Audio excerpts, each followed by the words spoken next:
equipment in item 5A. I am here to ask you to find probable cause and to let this matter be heard.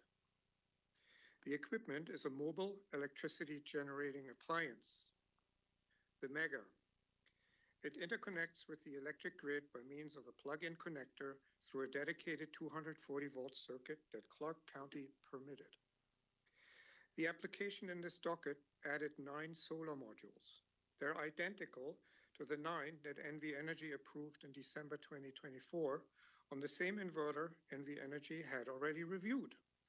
No change was made to any part of the interconnection. This is not equipment we tested only ourselves. Its grid behavior was validated by SLAC National Accelerator Laboratory in Palo Alto and by the Freedom Systems Center at North Carolina State University. The home in this docket is studied under an active research agreement with Pacific Northwest National Laboratory, funded by the Department of Energy on interconnection for exactly this class of equipment.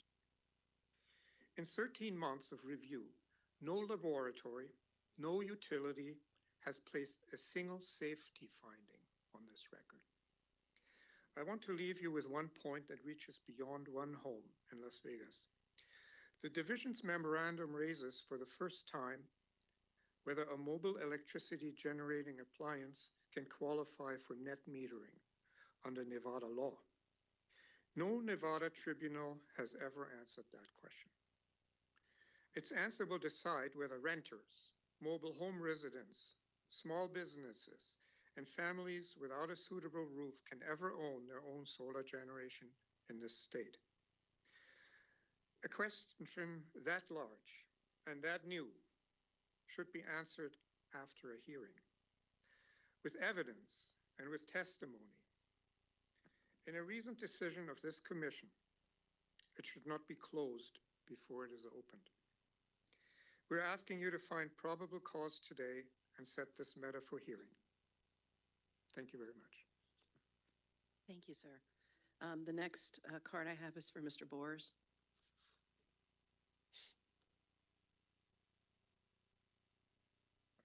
Thank you.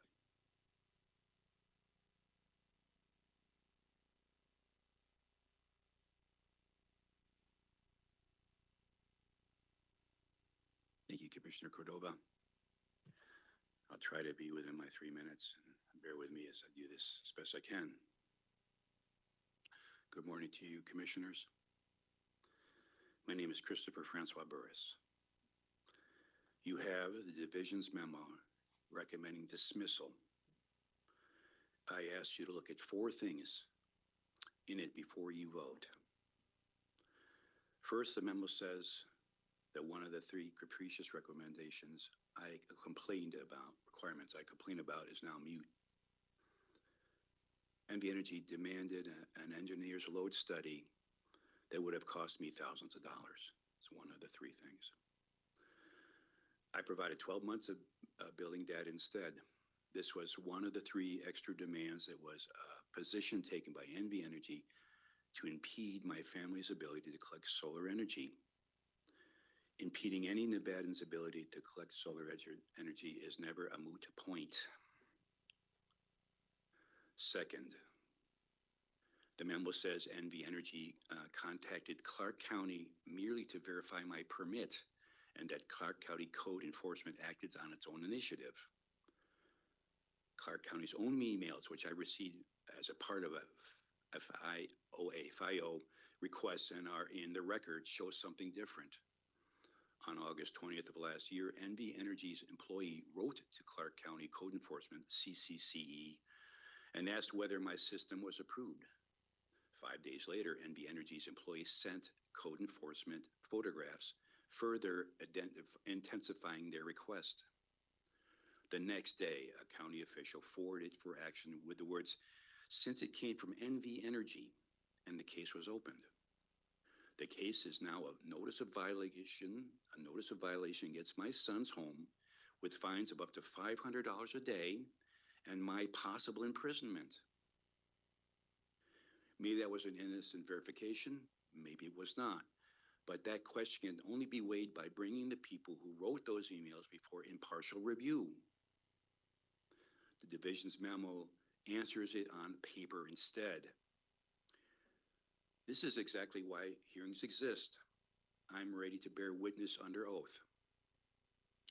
Third point, the division's memo tells me to get a county solar permit, but the county's violation notice does not call my system solar. It calls it a shade structure. And in the case beginning the day after NV Energy's second outcry, a full hearing of the PUCN would receive testimony from me and others on why I believe CCCE had to go this route. And sir, we're at our 3 minutes. It looks like you have some notes in front of you. Are those written down that you're reading off of? Because we can actually Yes, admit they those. If you'd like, what we can do is take the rest of your written notes and admit those into the agenda record. Would you like to do that? Okay, I would, but may I finish the last paragraph? About 10 seconds. 10 seconds. In many issues, the many issues that arise from my work to make my family's life better and how NV Energy acted and is still acting of an unequal position of power must be given a chance to be addressed. I believe that there's more than enough probable cause here to set all this before a full hearing of the Public Utility Commission. I think many other Nevadans would agree. I thank you for your work on behalf of the people of Nevada. Thank you, sir. Thank you. Thank you. Okay, the last card that I have is Chris Halpin. A lot of familiar faces this morning.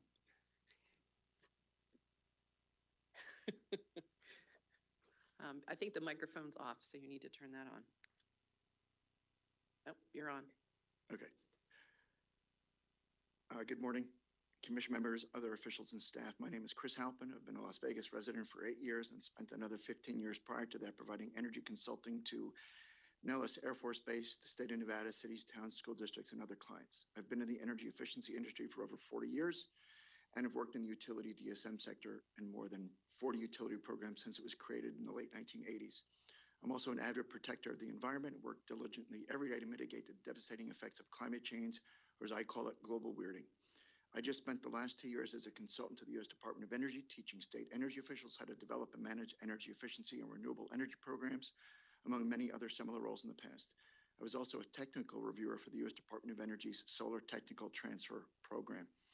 I'm also a member of the Sierra Club Toyabe chapter and have several other environmental NGOs. I'm a board member of the Nevada Solar Association as well.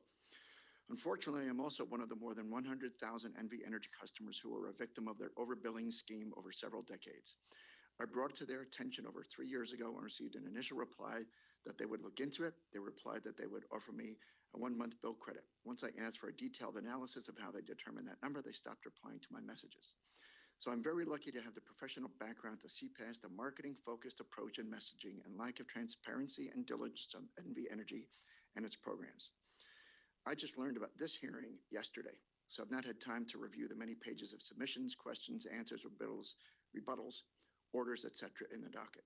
I have testified to this commission yesterday about the DEAA and in the past about the last IRP that lacked vision and was completely tone deaf to the increasing catastrophic effects of climate change by proposing 2 new gas-fired peaking plants that could meet the increasing peak summer loads by non-polluting utility-scale batteries.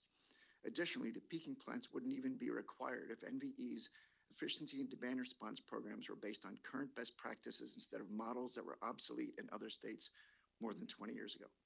Besides being significantly underfunded compared to other utility DSM programs nationwide.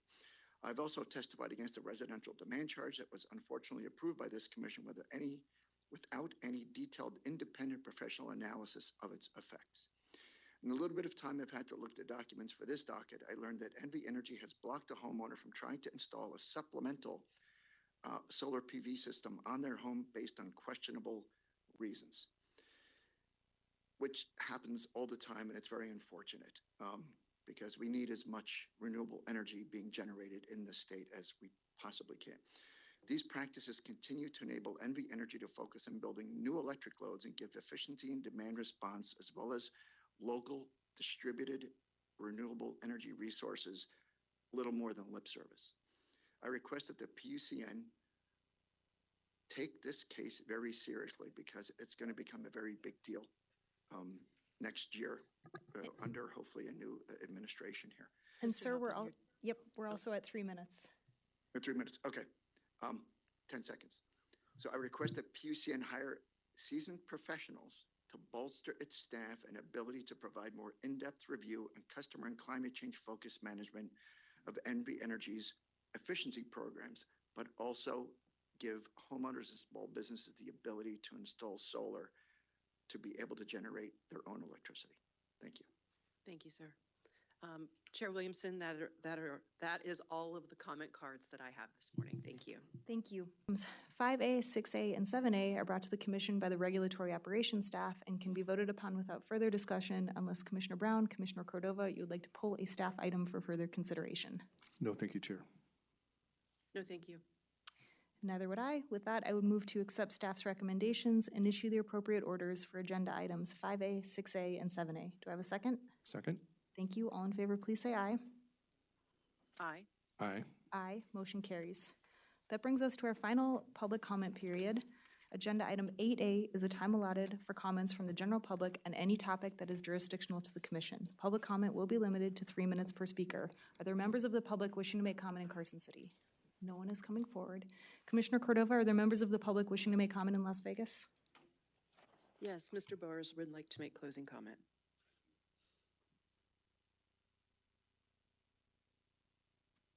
I can't say I'm not disappointed, but we will all live to fight another day.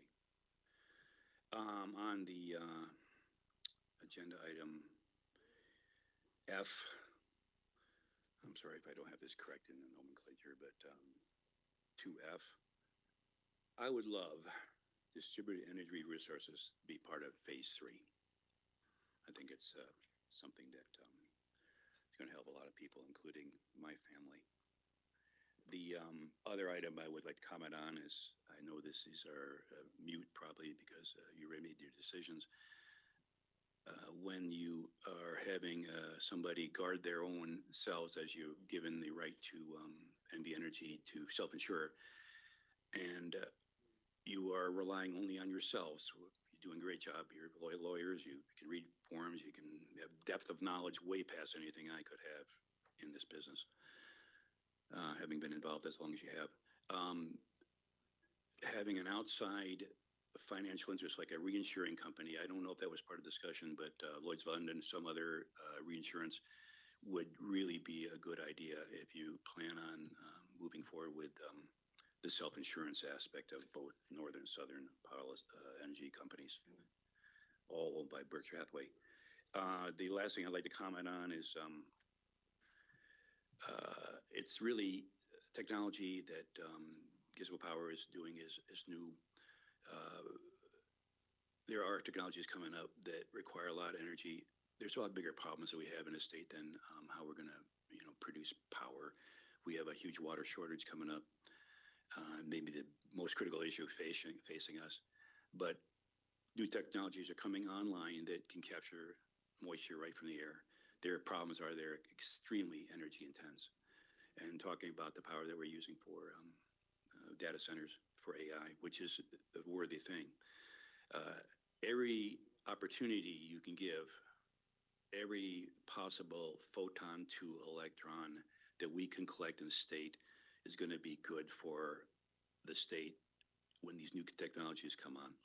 So anything you can do in your job as oversight for the public on harvesting as much power as clean as possible, that really fits into the future if we're going to even survive in the state.